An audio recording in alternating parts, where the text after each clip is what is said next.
ሰላምና ጤና ለእናንተ ይድረሳችሁ። እንደምን ያላችሁልን ውድ ቤተሰቦቻችን፣ ከሁለተኛው የዩቲዩብ ቻናላችን አዲስ ስፖርት ልዩ የተለያዩ ስፖርታዊ ጉዳዮችን የምናካፍልበት የምሳ ሰዓቱን የስፖርት መረጃ ሰዓታችንን በዕለተ ሰኞ ይዘን ተገናኘን። ስለምትከታተሉን ስለምታደምጡን ቆይታችሁ ከኛ ጋር ስለሆነ እጅጉን ከልብ አድርገን ነው የምናመሰግነው። በዛሬ ፕሮግራማችን የተለያዩ ስፖርታዊ ጉዳዮችን እያነሳሳን ቆይታን እናደርጋለን። ፉአድ ባህሩ የዛሬውን ፕሮግራም እየመራው ከእናንተ ጋር ቆይታን አደርጋለሁ።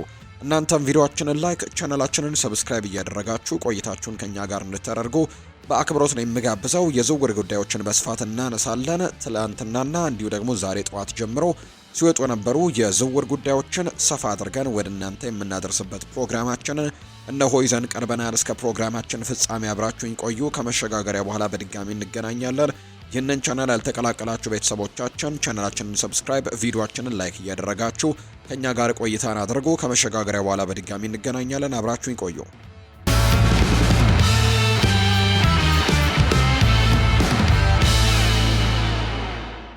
ቸልሲ የክሪስታል ፓላሱን አማካይ አደም ዋርተንን ለማስፈረም ፍላጎት አለው። የ21 ዓመት ወጣት በፕሪሚየር ሊግ ውስጥ ካሉ ምርጥ ወጣት ተሰጥኦዎች አንደኛው ነው። ከብዙ ክለቦች ጋር ስሙ ተያይዟል። እንደ ፌጂያስ ዘገባ ከሆነ ፊርማውን ለማግኘት በሚደረገው ፉክክርም ቸልሲ በአሁኑ ወቅትም እየመራ ነው። ክሪስታል ፓላስ ተጫዋቹን እንዲሸጥ ለማሳመን ቀላል አይሆንላቸውም። እንዲሁም ከፍተኛ ክፍያንም ሊከፍሉ ይችላሉ ተብሎ ነው የሚታሰበው። ቸልሲ በኤንዞ ፈርናንዴስ እና በሞይስ ካይሴዶ ላይ ከፍተኛ መጠን ያለው ገንዘቦችን አውጥቷል። ዓለም አቀፍ ደረጃቸውን የጠበቁ የመሃል ሜዳ ክፍልንም ለመገንባት እየፈለጉ ነው። ዋርተንን ማስፈረም ደግሞ ሙሉ በሙሉ ወደ አዲስ ደረጃም ሊወስዳቸው ይችላል። የ21 ዓመቱ ወጣት ኳስን በጥልቀት ለመቆጣጠር ይረዳል። በመከላከል ረገድም አስተዋጽኦን ያደርጋል። የዓለም ደረጃ ተጫዋችም ለመሆን የሚያስፈልጉት ሁሉም ባህሪያቶች ያሉት በወረቀት ላይ የፈርናንዴስ፣ ካይሴዶ እና አደም ዋርተን የመሃል ሜዳ በአካልም ሆነ በቴክኒክም ፍጹም ሊሆን እንደሚችል ይገመታል። ቸልሲ በሚቀጥሉት ዓመታት በእንግሊዝ እግር ኳስ ለመግዛት ተስፋ ያደርጋል። የ21 ዓመቱን ተጫዋች ማስፈረምም በትክክለኛው አቅጣጫ ላይም የተወሰደ እርምጃ ይሆንላቸዋል። ይህ በእንዲህ እንዳለ ቸልሲ የመቀላቀል እድልም ለተጫዋቹም ቢሆን ማራኪ ነው የሚሆነው። ለሱ ትልቅ እድገት ሲሆን በዓለም ላይ ካሉት ትልልቅ ክለቦችም አንድ ውስጥ ደግሞ የመጫወት እድል ማግኘት ለዚህ ተጫዋችም ትልቅ እድገት ይሆናል ተብሎ እንደሚታሰብ ነው ዘገባዎች የሚያሳዩት።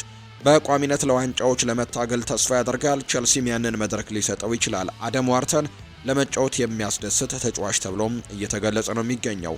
ዋርተን ትልቅ ተሰጥኦ ያለው ተጫዋች ሲሆን ቸልሲ ዝውውሩን ለማከናወንም ከፍተኛ መጠን ያለው ገንዘብ መክፈል ይኖርበታል። የውድድር ዘመኑ ሲያልቅም ማራኪ በሆነ ጥያቄ የዝውውሩን ደግሞ ለመሞከርም ይወስኑ እንደሆነ ማየቱም አስደሳች ያደርገዋል። በርካታ ሌሎች ክለቦችም በፉክክር ውስጥ ይገኛሉ።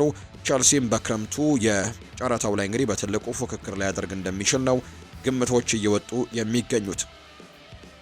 የቀድሞው የሊቨርፑል ተጫዋች ዶን ሃቺንሰን ሞሐመድ ሳላህን የክረምቱ ተጫዋቾች እንግዲህ ለክረምቱ ፈራሚዎች ለሆኑት ፍሎሪያን ቨርትስ፣ አሌክዛንደር ኢሳክና ሁጎ ኤኪቲኬ ቦታውን መልቀቅ አለበት ብሎ ይናገራል። እነዚህ ሶስት ተጫዋቾች እስካሁን ድረስ በአንድነት ጨዋታዎችን መጀመር አልቻሉም። ሃቺንሰን ደግሞ አሰልጣኝ አርኔ ስሎት ሶስቱን ተጫዋቾች በመጀመሪያ አስተላለፍ ውስጥም በማስገባት አስቸጋሪ ውሳኔ በማድረግ ግብፃዊውን ዓለም አቀፍ ተጫዋችም ከማሰለፍ እንግዲህ ተጠባባቂ ሊያደርገው ይገባል ብሎ ያስባል። ለተጨማሪም ሊቨርፑል ከዚህ ጊዜ አንስቶ እስከ ውድድር ዘመኑ ፍጻሜ ድረስ እነሱን በአንድነት ለመጠቀም መሞከር አለበትም ሲል የተናገረው። ይህም በመካከላቸው የጨዋታ ግንኙነትን ወይም ኬሚስትሪ እንዲፈጥሩና ብቃታቸውንም በራስ መተማመናቸውንም እንዲያገኙ ይረዳቸዋል። ሃቺንሰን ለቲም ቶክ ሲናገርም እኔ በዚህ ጊዜ አንስቶ እስከ ውድድር ዘመኑ መጨረሻ ድረስ ሶስቱንም ተጫዋቾች አሰልፌ በብቃት በጎል በጨዋታ ግንኙነት እንዲያድጉና የሊጉ ደረጃን ደግሞ እንዲያሻሽሉም በጣም እረፍት ነው። ከዛ በተጨማሪ አሁን ካለው ጊዜም እስከ መጨረሻው ድረስም ትልቅ ነገር እንደሆነ አውቃለሁ። ነገር ግን ለወደፊቱ የሊቨርፑል ቡድንና ተጫዋቾች ይሆናል። እኔ የምመለከተው ይህንን ነው። ስለዚህም አስቸጋሪ ውይይት የሚሆነው ሞሐመድ ሳላ ከዚህ ቡድን ውስጥም ለምንና እንዴት ማስወጣት እንደሚቻል ነው። ምናልባትም የአፍሪካ ዋንጫው ጊዜ ይህንን ለመሞከር አመቺ ይሆናል ብዬ አስባለሁ። ሊቨርፑል በሚቀጥሉት ሳምንታት ሳላህን ከማሰለፍ እንግዲህ ያስወጣው እንደሆነ ማየቱ አስደሳች ያደርገዋል። እርሱ የክለቡ ታሪካዊ ሌጀንድ እንደሆነ ይታወቃል፣ ምንም ጥርጥር የለውም። ነገር ግን በዚህ የውድድር ዘመን ያሳየው ብቃት ግን በጣም መካከለኛ የሚባል ነው። በዚሁ ሰዓት በምርጥ ብቃቱ ላይ አይደለም። ምናልባትም ከመጀመሪያ አስተላለፍ ማውጣቱ ደግሞ ተመራጭ ሊሆን እንደሚችል ነው ይህ ሰው ግምቱን እየሰጠ እንደሚገኝ መረጃዎች እየወጡ የሚገኙት። ግብፃዊው ተጫዋች በዚህ የውድድር ዘመን በመጨረሻም እንግዲህ ላይ እንግዲህ ክለቡን ለቆ ይሄዳል የሚል ስሙ እንግዲህ በስፋት እየተነሳ ነው የሚገኘውና በክረምቱም ለመልቀቅ ይወስን እንደሆነ ማየቱ አስደሳች ያደርገዋል ተብሎ ይታሰባል። እርሱ ለክለቡ ልዩ አገልግሎትን የሰጠ ድንቅ ተጫዋች መሆኑ ምንም ጥርጥር የለውም። ነገር ግን ሊቨርፑል ለወደፊቱ ለመገንባት እየፈለገ ነውና ስለዚህም ለሁሉም ወገኖች የሚለያዩበት ትክክለኛው ጊዜ ሊሆን እንደሚችል ግምቶች ወጥተዋል።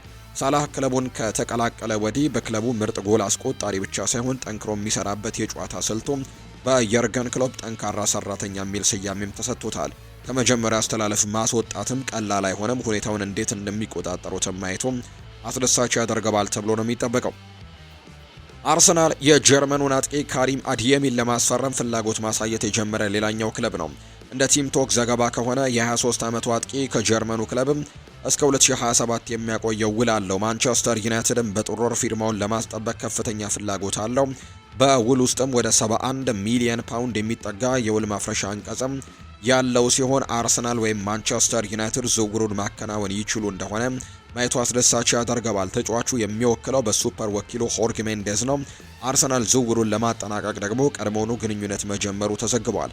ማንቸስተር ዩናይትድን አሸንፈው ፊርማውን ማግኘት ይችሉ እንደሆነ የሚታይ ነው። የአርሰናሉ አሰልጣኝ ሚኬል አርቴታ ጀርመናዊውን አጥቂ በተደጋጋሚ ጉዳት የሚደርስበትና በአሁኑ ሰዓት በብሬንትፈርድ በውሰት ላይ የሚገኘው ሪስ ኔልሰንን የተሻለ እንደሚሆንም ይሰማቸዋል። ጀርመናዊው ተጫዋች ፍጹም ግዢ ሊሆን እንደሚችል ምንም ጥርጥር የለውም። ለአርሰናል የማጥቃት መስመርን ፍጥነትና የማይገመት ባህሪንም ይጨምራል። በዚህ የውድድር ዘመን ለሊግ ሻምፒዮና እየተፋለሙ ነው። ጥራት ያለው አጥቂ ማስፈረም ለነሱ ተስማሚ ነው። ይህ በእንዲህ እንዳለ ማንቸስተር ዩናይትድም በክንፍ መስመሮቹ ላይ የበለጠ ጥራት ያለው ተጫዋች ሊጠቀም ይችላል።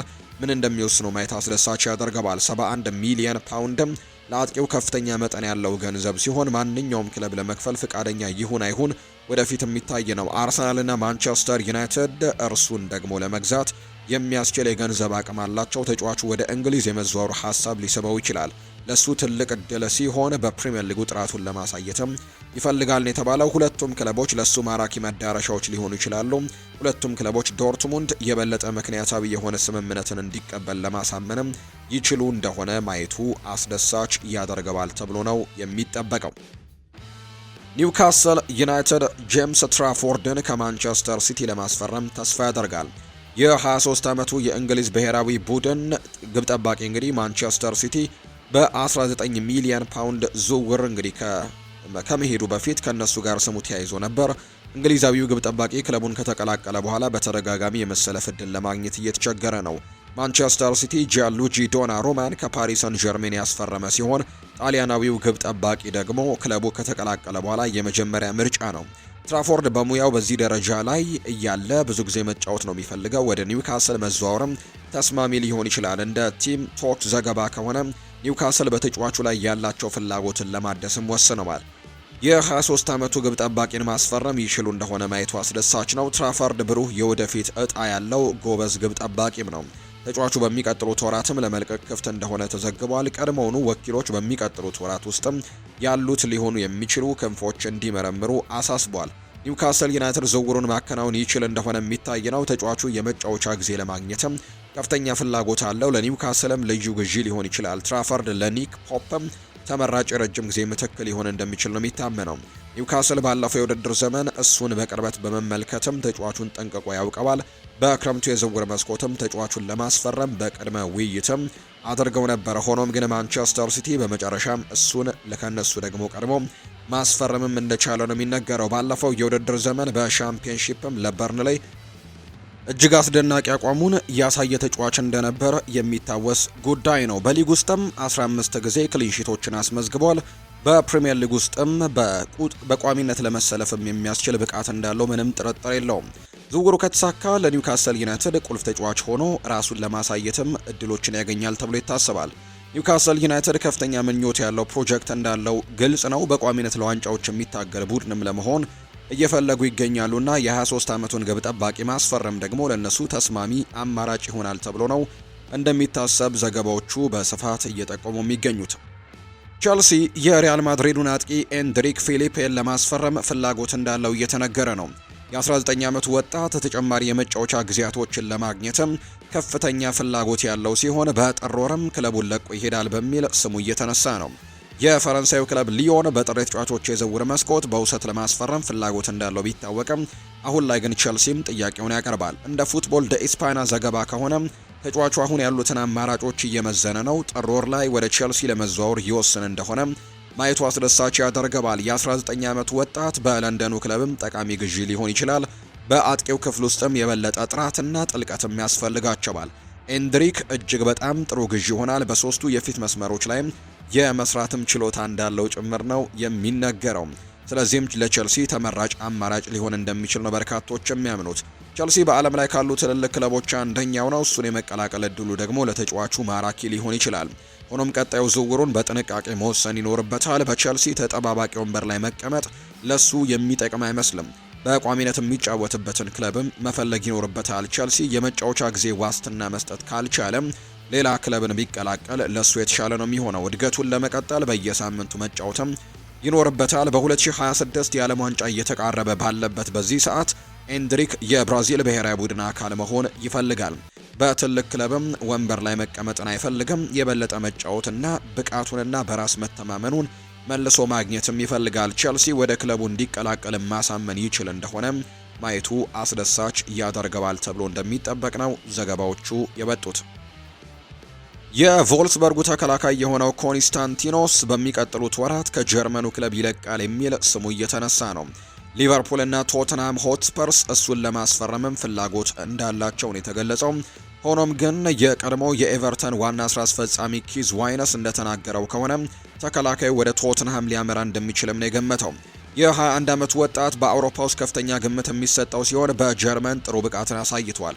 ለእንግሊዝ እግር ኳስ የሚያስፈልገው የአካል ብቃትና የቴክኒካል ባህሪያትም አሉት።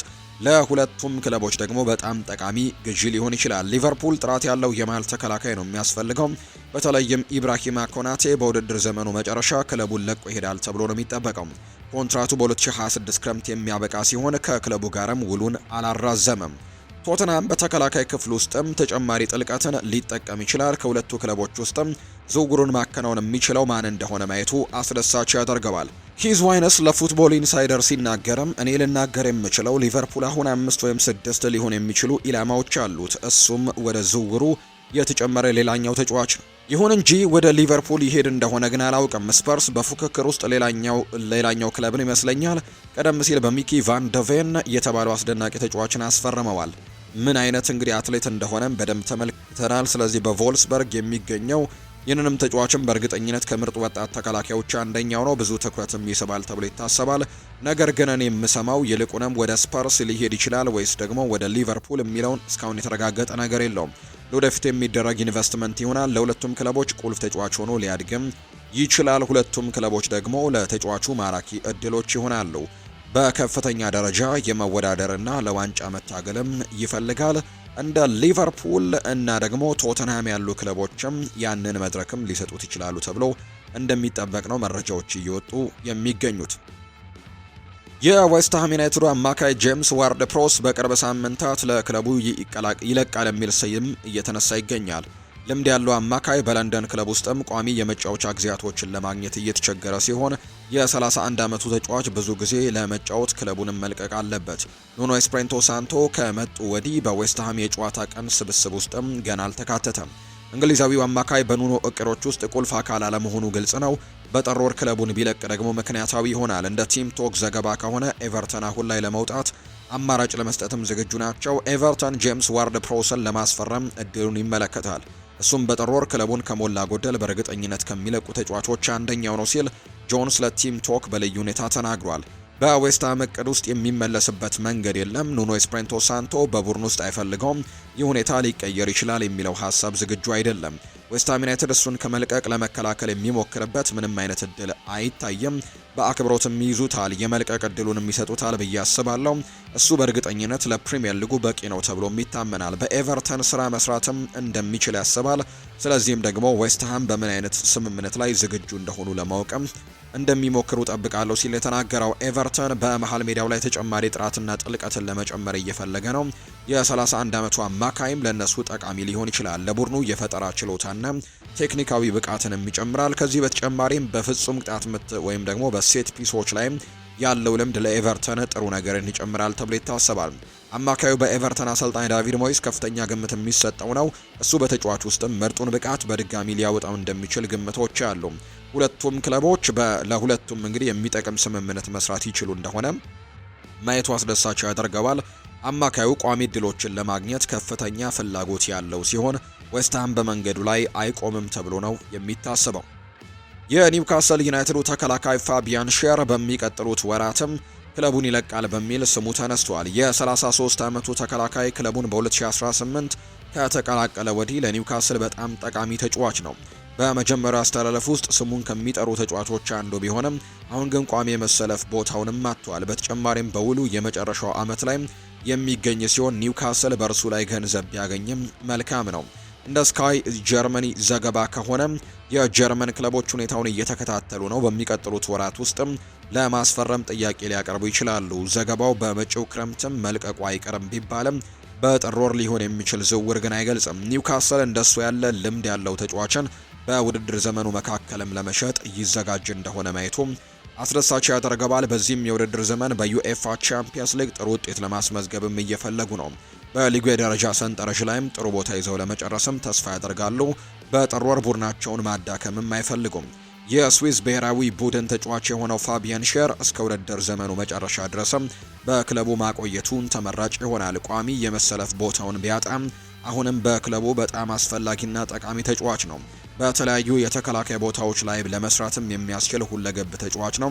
እንዲሁም ደግሞ በቡድን ውስጥም ካሉ መሪዎችም አንደኛው ነው። ኒውካስል እስከ ውድድር ዘመኑ መጨረሻ ድረስም ሊያቆየውና በክረምቱም ጥሩ አማራጭ መፈለግ ይኖርበታል። ፋቢያን ሼር በመጨረሻ የት እንደሚደርስ ማየቱ አስደሳች ያደርገዋል። በሰላሳዎች ውስጥ ቢገኝም በትክክለኛው ቡድን ውስጥ አሁንም ጠቃሚ ተጫዋች ሊሆን እንደሚችል ነው ግምቶች እየወጡ የሚገኙት።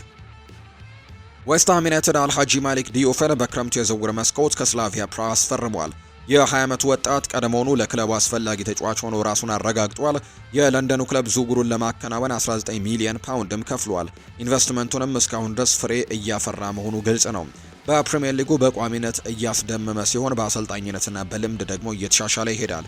ለለንደኑ ክለብ የረጅም ጊዜ ደረጃ ተጫዋች ሆኖ የማደግ ብቃቶች ያሉት ዌስትሃም እስካሁን ባሳየው ብቃትም በጣም ደስተኛ ይሆናል። እሱም ለረጅም ጊዜ የሚጠቅም ሀብት እንደሚሆን ተስፋ ያደርጋሉ። ይህ በእንዲህ እንዳለ ተከላካዩ በዓለም ላይ ካሉ ከአምስቱ ምርጥ ክለቦች አንድን መቀላቀል እንደሚፈልግ በመግለጽም ስለ ወደፊት እጣ ፈንታው ግምቶችን እያባባሰ ነው። ዲዮፍ እንዲህ ነው ያለው በዘገባዎች መሰረትም በሀሳብ ደረጃ ራሴን በትልቅ ክለብ ውስጥ በዓለም ላይ ካሉት ምርጥ አምስቱ ክለቦች መካከል የማየው በትጋት በመስራት እዚያ ለመድረስም የሚያስችል አቅም እንዳለኝ ያስባለሁ። ፈጣሪ ከፈቀደ ያንን እንደማሳካም ተስፋ አደርጋለሁ። ለ2 ዓመታት ብቻ ነው በሙያው ደረጃ ላይ እየተጫወትኩኝ ያለሁት። ስለዚህ ደግሞ ትዕግስት እያደረግኩኝ ነው። እንደሱ ያለ ጎበዝ ወጣት ተጫዋቾች ትልልቅ ገንዘቦችን ለመቀላቀልም ምኞት ማድረጋቸው የተለመደ ነው። ነገር ግን በዌስትሃም የሙያ ዘመኑ መጀመሪያ ላይ የሰጠው አስተያየትም በእርግጠኝነት አሳሳቢ ሊሆን ይችላል። ዌስትሃም ተጫዋቹን ለረጅም ጊዜ ይዞ መቆየት ይችል እንደሆነ ማየቱ አስደሳች ያደርገዋል። እሱ ብሩህ የወደፊት እጣ ደግሞ ያለው እጅግ በጣም ጎበዝ ተጫዋች መሆኑ ምንም ጥርጥር የለውም።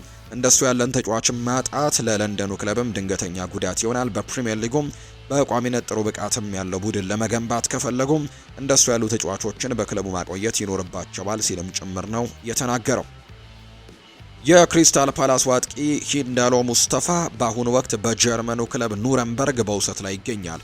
ወጣቱ አጥቂም በጣም ጠቃሚ የሆነ የዋናው ቡድን ልምድን እንዲያገኝና በቋሚ እግር ኳስ እድገቱን እንዲቀጥልም በውሰት ተልኮ ነበር። ሆኖም ግን የውሰት ዝውውሩ ለሱ አልሰራለትም። እንደ ዘገባው ከሆነ ተጫዋቹ በጥር ወርም ወደ ለንደኑ ክለብ ሊመለስ ይችላል። እንደ ቢልድ ዘገባ የጀርመኑ ክለብ በሱ ብቃትና በባህሪው ደግሞ ደስተኛ አይደሉም። ለሁለተኛ ዲቪዚየን ክለብም ቋሚ ተሰላፊ ይሆናል ተብሎ ሲጠበቅ የነበረ ቢሆንም ማስደመም አልቻለም። አሰልጣኝ ሚሮስላቭ ክሎትሰ ተጫዋቹን ከትዕይንቱ ጀርባ የባህሪና የዲሲፕሊን ችግሮች እንዳሉበት አምነዋል። እርሳቸውም እንዲህ ነው ያሉት፣ ጥራትና ለስፖርቱ ትክክለኛ አመለካከት ወይም አቲቲዩድ መያዛቸው አስፈላጊ ነው። ምክንያቱም እንድሮጥ ከሚገፋፉኝ ሰዎች አንዱ አይደለሁም። 3 ጊዜ ልጠቅስ እችላለሁ፣ ነገር ግን በግለሰብ ስልጠናዎች የምናገረው ከፍተኛው ያንን ነው።